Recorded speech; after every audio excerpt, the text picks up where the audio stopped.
पंचायत और नगरीय इकाइयों में प्रदेश सरकार द्वारा महिलाओं को 50% आरक्षण देने के बाद अब मोदी सरकार विधानसभाओं और लोकसभा में परिसीमन के बाद बढ़ी हुई सीटों में महिलाओं को 33% आरक्षण देने के लिए संसद के मौजूदा सत्र में 2 बिल लाने की तैयारी में लग गई है। एनडीए सरकार ने 2024 के लोकसभा चुनाव से पहले 2023 में 106वें संविधान संशोधन से इस आरक्षण पर काम शुरू कर दिया था। अगर 2029 के चुनाव से पहले ये 33% आरक्षण लागू हो जाता है तो परिसीमन के बाद लोकसभा की 816 सीटों में से 273 सीटें महिलाओं के लिए आरक्षित हो जाएंगी।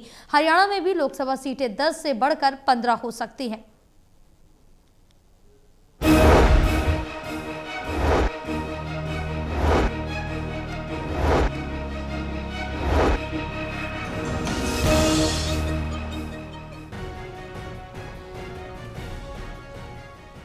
प्रदेश की पंचायतों और नगरीय इकाइयों में महिलाओं के लिए 50% सीटें आरक्षित होने के बाद अब विधानसभा और लोकसभा में मोदी सरकार महिलाओं के 33% आरक्षण के प्रावधान को जमीन पर उतारने की तैयारी में लग गई है। 2023 में महिला आरक्षण के लिए 106वें संविधान संशोधन के रूप में इस प्रस्ताव को सामने लाया गया था। सोमवार को गृह मंत्री अमित शाह ने इस मुद्दे पर एनडीए और गैर कांग्रेस दलों से चर्चा और सहमति बनाने की कोशिश की, यानी मोदी सरकार संसद के मौजूदा सत्र में ही परिसीमन की प्रक्रिया और इसे अंतिम रूप देने से पहले ही 2 बिल लाना चाहती है। मोदी सरकार की इस तेजी का मतलब ये भी है कि 2029 के चुनाव से पहले सरकार इस कानून को कागजों से जमीन पर उतारना चाहती है।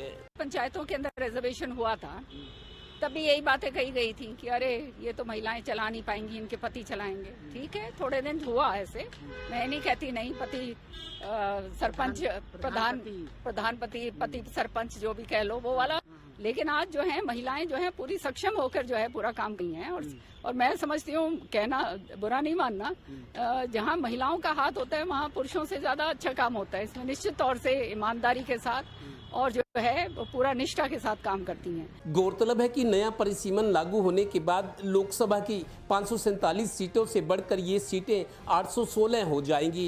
इन 816 सीटों में से महिलाओं के लिए 273 सीटें आरक्षित हो जाएंगी। हरियाणा की बात करें तो लोकसभा की मौजूदा 10 सीटों से बढ़कर ये सीटें 15 हो जाएंगी, यानी 15 में से 3 से 5 सीटों पर महिला सांसद नजर आएंगी।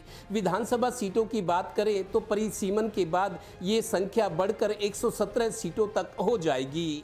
मोदी सरकार की इस पहल और कोशिश का हरियाणा में दिल से स्वागत हो रहा है। कॉलेज के एक टीचर, अगर महिलाएं आगे आएंगी तो वह कहीं ना कहीं महिलाओं की दिक्कतों को, महिलाओं को आ रही समस्याओं को और ज़्यादा सुचारू रूप से और ज़्यादा अच्छे ढंग से और ज़्यादा बेहतर ढंग से वो विधानसभा में और देश की बड़ी बड़ी पंचायतों में वो अपने वक्तव्य को रख पाएंगी, अपने बात को कह पाएंगी। और इससे कहीं ना कहीं जो महिला से जुड़े हुए मुद्दे हैं, बहुत ही अहम मुद्दे हैं जिनको आम आदमी नहीं समझ सकता। गौरतलब है कि विधानसभा और लोकसभा में 33% महिला आरक्षण का मुद्दा सबसे पहले कांग्रेस और राहुल गांधी ने उठाया था, लेकिन 2024 के लोकसभा चुनाव से पहले मोदी सरकार ने इसे लपक लिया और 2023 में ही 106वां संविधान संशोधन कर इस पर काम शुरू कर दिया था।